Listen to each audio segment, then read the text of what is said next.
It's summer, and that means road trip season, and I've been taking the Roadster on its own road trips this summer. So far I've gone to the Indy 500,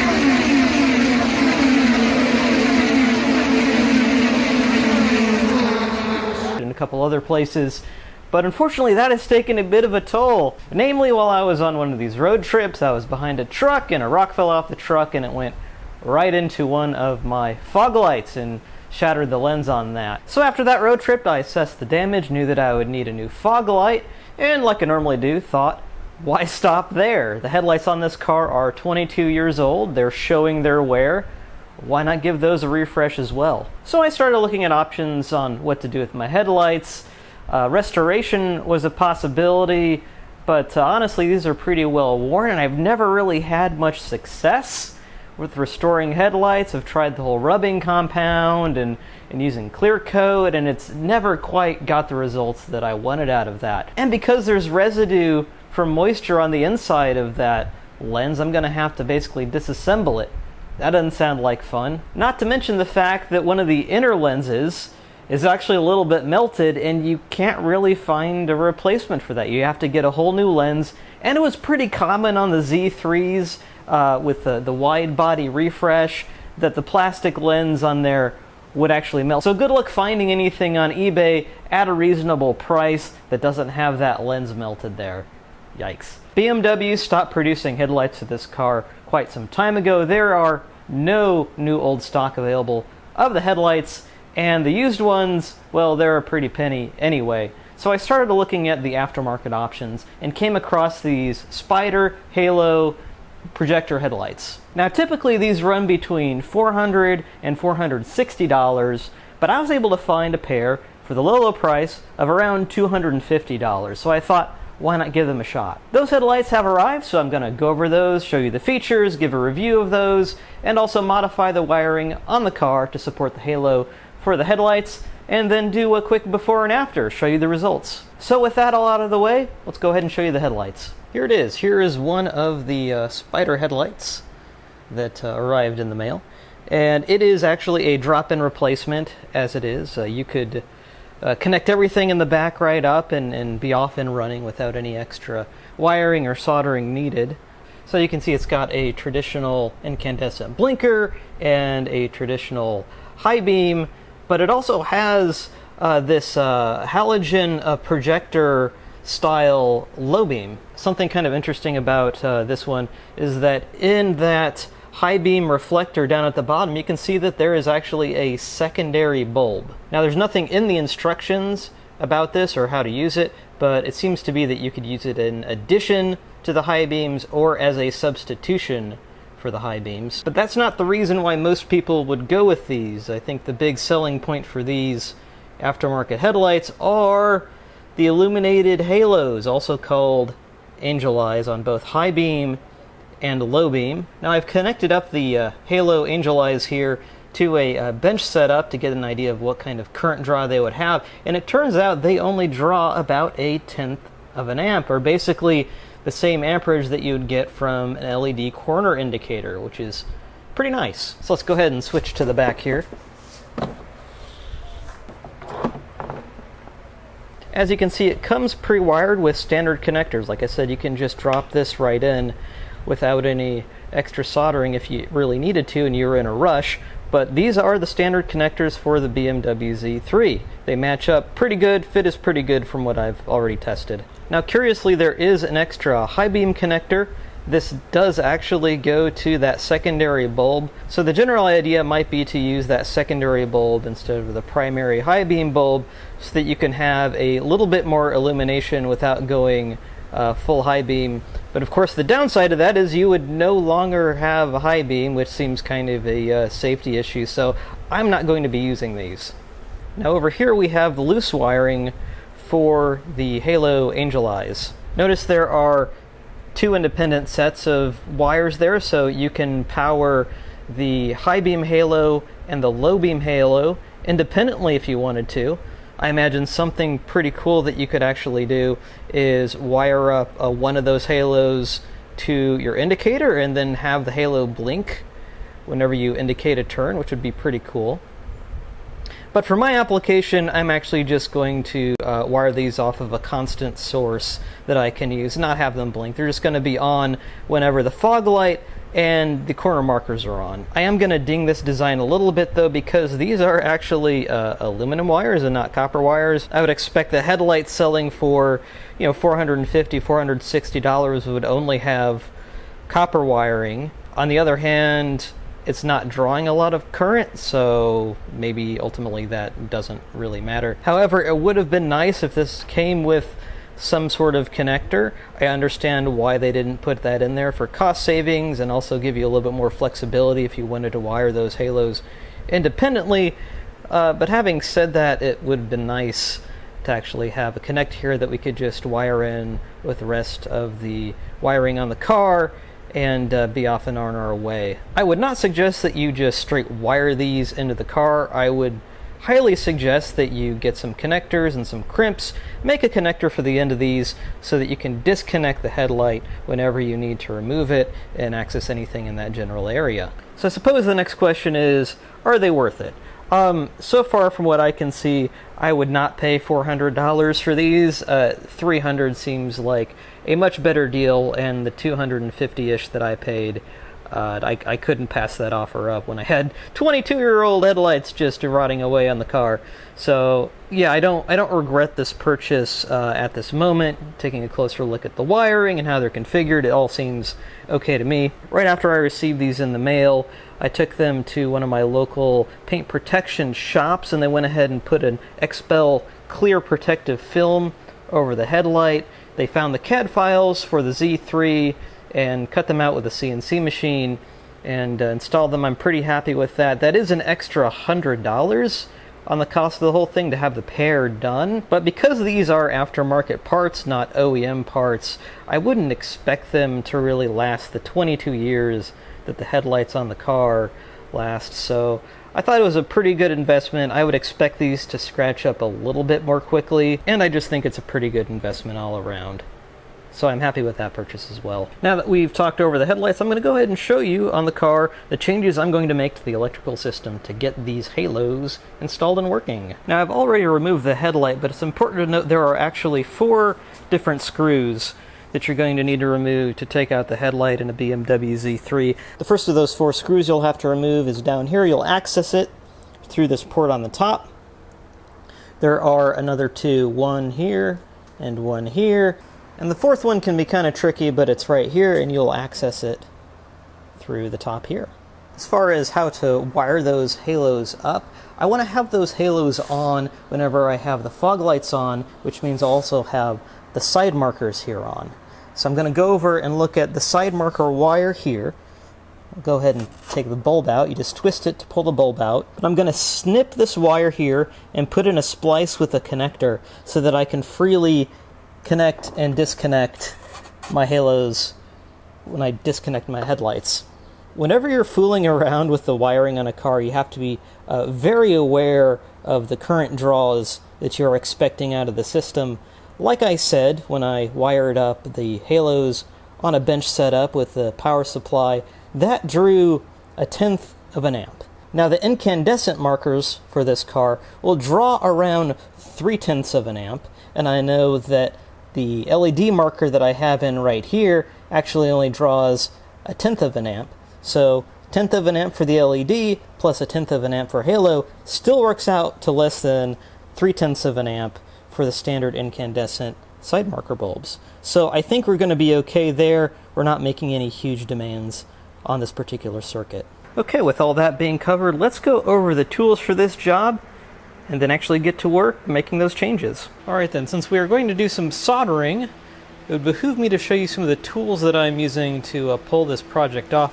Now keep in mind, I am not a licensed electrician or an electrical expert.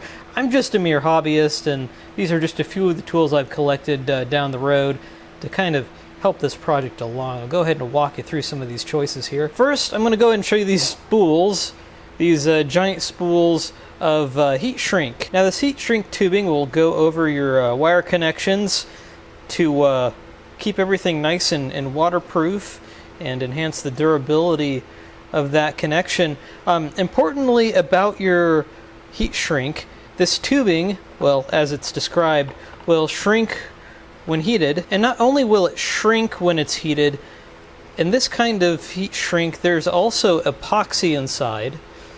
And that epoxy will melt when the heat is applied and the tubing shrinks. And that should just help enhance the strength and the waterproofing of the shielding here. I have an assortment. I have this spool here of a Wirefly 3/16, 50 feet of it. It's got a 3-to-1 shrink ratio, which means that it'll shrink to a third of the tubing size here. See what else we got. It's adhesive line, like I said, and epoxy.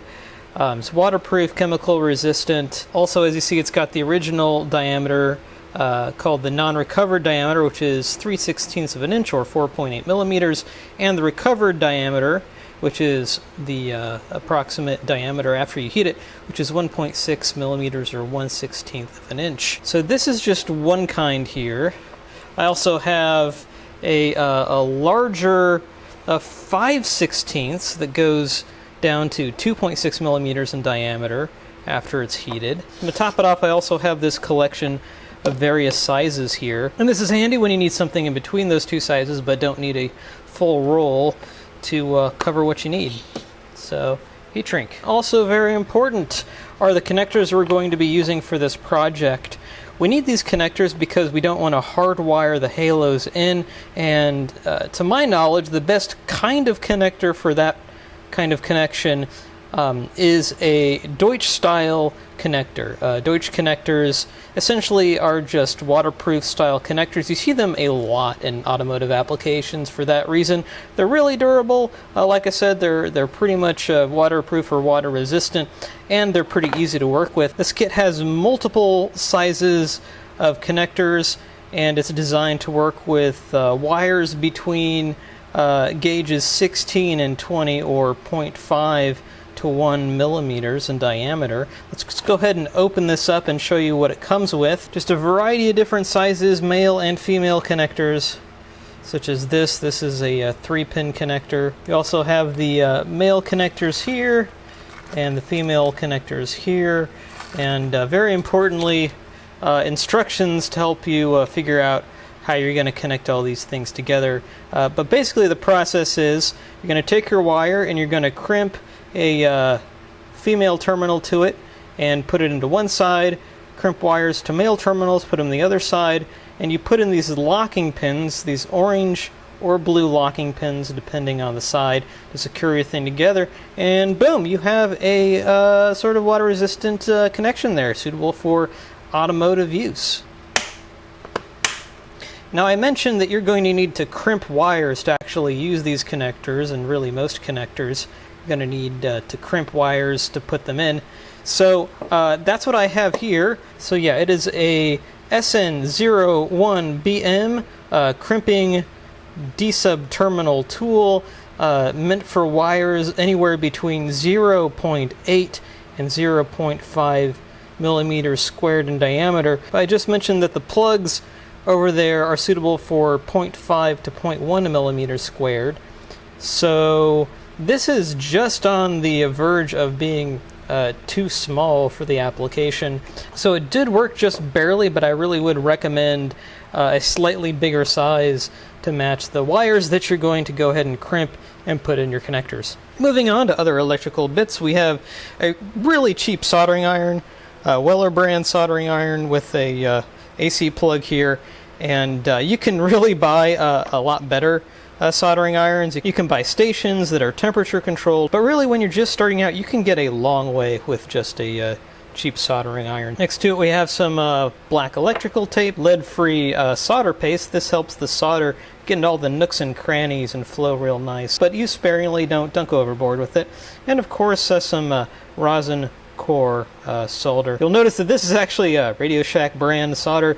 Bought way back in the day. A little bit goes a long way for me. I don't even know if Radio Shack is actually doing this stuff anymore. I don't know what they're up to anymore. Yeah, you might find some weird Radio Shack brand stuff in my toolkit just because it lasts a while. Anyway, moving on. This tool right here is a wire stripper.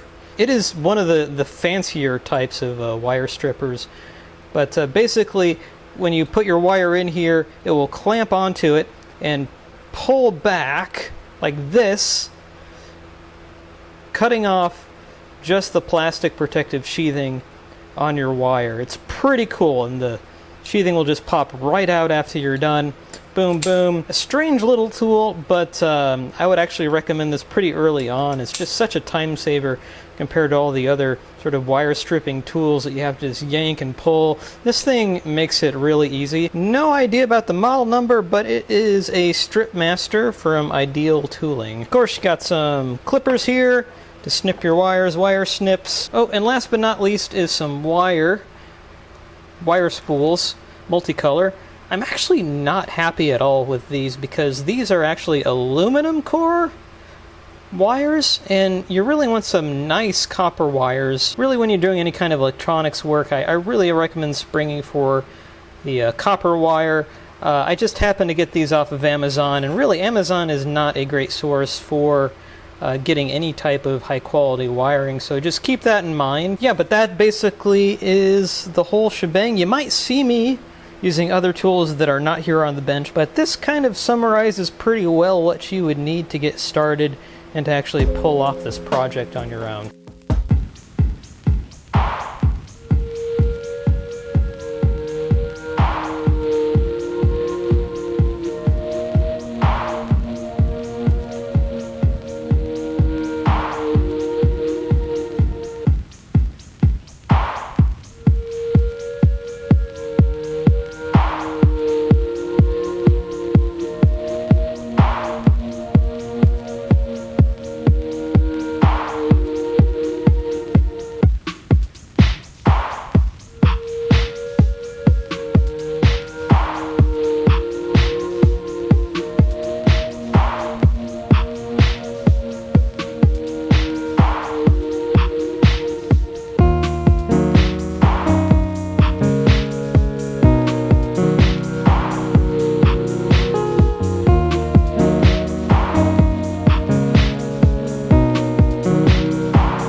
Alright, now that all the wiring is done, let me go ahead and show you the results here. As you can see here, we've got the end of the Deutsch connector here, 2 wires, red and black, positive 12 volts, and ground there. And if you follow it to where it's spliced into the wiring loom for the marker, you can see where we soldered that in right there. That's where the wiring loom for the corner marker originates, and we can follow it around all the way to the bulb in here. Let's pop it out real quick. Now if you're wondering on the corner indicators which wires were going to be ground and which one were going to be positive 12 volts, your brown wire is going to be your ground, and this other wire, this gray with a purple band on it, that's going to be your 12 volt positive. Pop that back in. Now we'll just install the headlights and compare the results.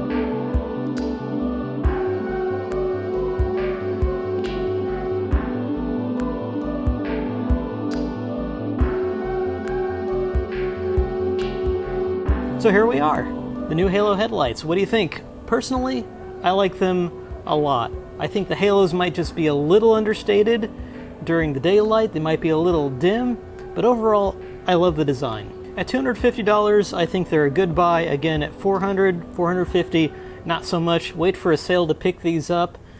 The only other thing I would ding this on are the connectors, as I've said before, did not come pre-wired. But I think the results kind of speak for themselves. I almost forgot the fog lights. These are just standard fog lights for this car with a 3M yellow film protective coating over it to both protect it and give it a nice yellow hue. I think it's a nice touch given the color of the car. So, ta-da! The new light set up. Anyway, that's all for now. I want to thank you for watching, and we'll see you down the road.